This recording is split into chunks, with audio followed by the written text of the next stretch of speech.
Welcome to this STK interview with AISO Records at Boomerang Festival.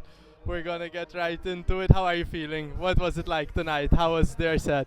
So it was quite a surprise. I wasn't on the lineup today, but I filled in for Dums, who was playing after Millo on the stage record set.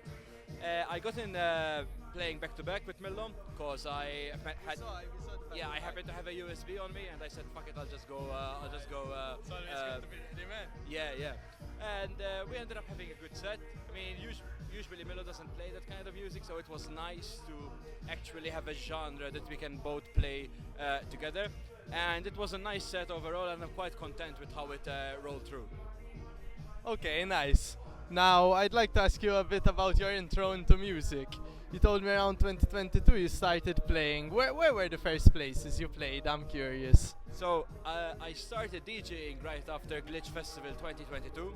I was really impressed with the quality of music I heard, and I said, you know, I want to be part of this. So I bought my own controller and I started playing hours every day.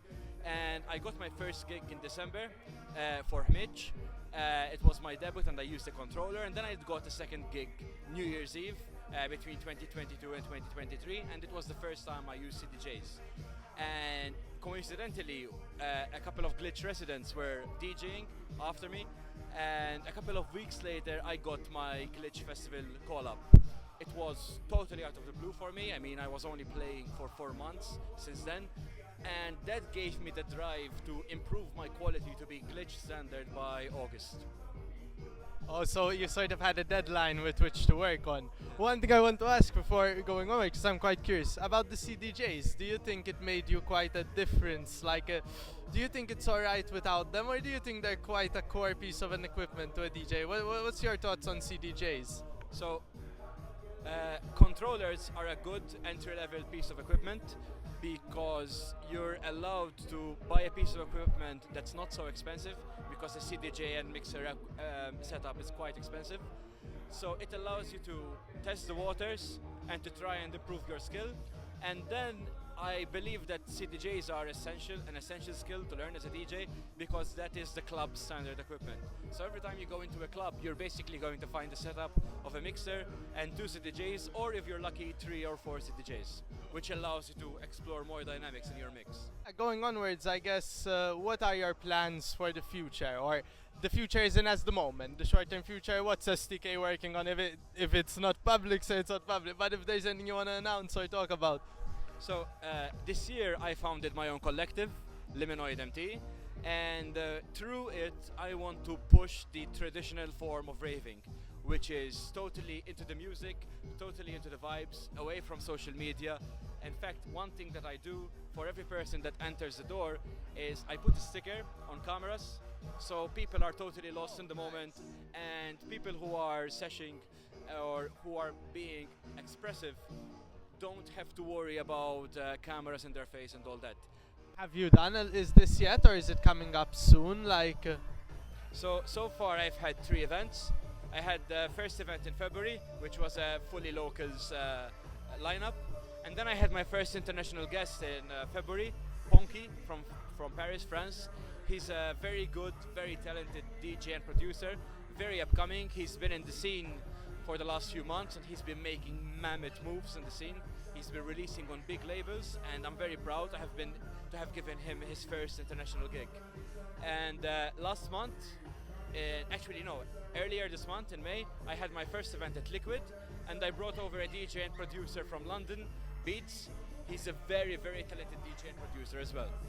May I ask you, how do you go about reaching out to foreign artists? What sort of networking do you engage in? What's the process? Are these artists you like to listen to? Do you write them an email? How does this happen? So it's a mix of SoundCloud and social media. In SoundCloud, lots of producers can push their music, upload their music, without having to first find a label to push their music. So it's a nice ground where producers test their sound. They issue free downloads, and they see how those are received by the public. As regards to Ponky, he had released a couple of free downloads, and they were really, really good. So I reached out to him. I reached out to him on social media, and we started talking. He started sending me more tracks, and I saw lots of potential in him. So I ended up booking him for last March. Nice. So I guess to me this sounds like a big suggestion for anyone who wants to get into it to use SoundCloud. Like, you think it's actually a good grounds to share and get known? Yes, definitely. The first time I started DJing, so between August and December 2022, I was posting a mix every other week on SoundCloud. And Jeez, like an hour or something, Yeah. an hour mix, like every 2 weeks. And one thing I also used to do, I used to send it to seasoned DJs, seasoned local DJs. I used to send them the mix, and I say, listen, I just made this mix. I'm really new. I really want your feedback.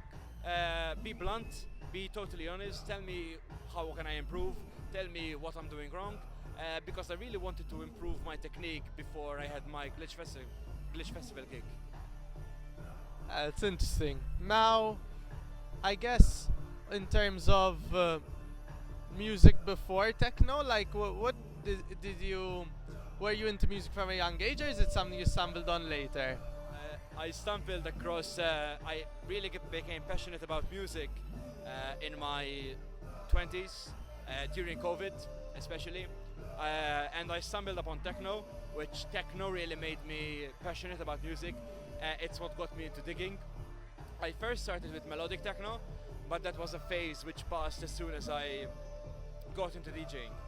Because I got into DJing a specific genre of techno, specifically groove techno, which is influenced by the Detroit sound and by the Berlin sound or the sound in Amsterdam.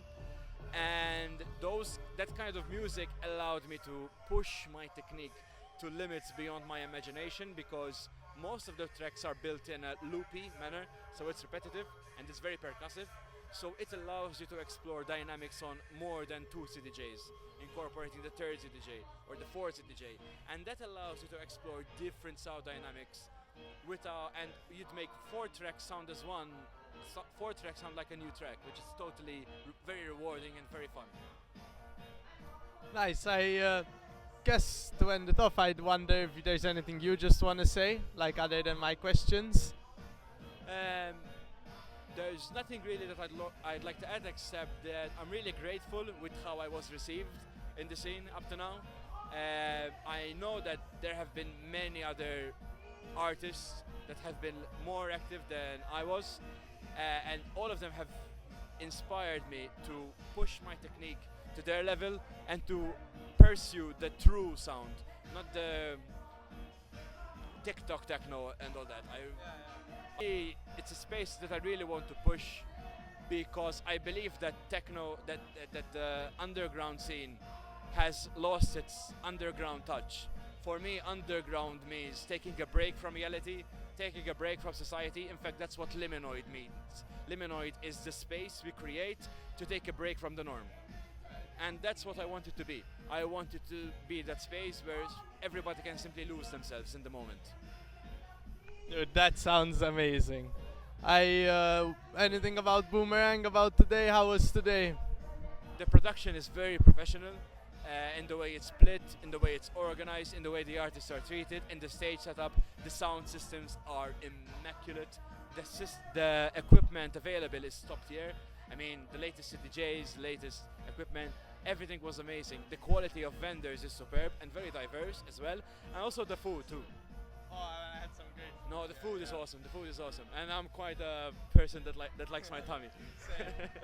Dude, thank you for coming. It was amazing. Thank you. STK. Thank you. Cheers, brother.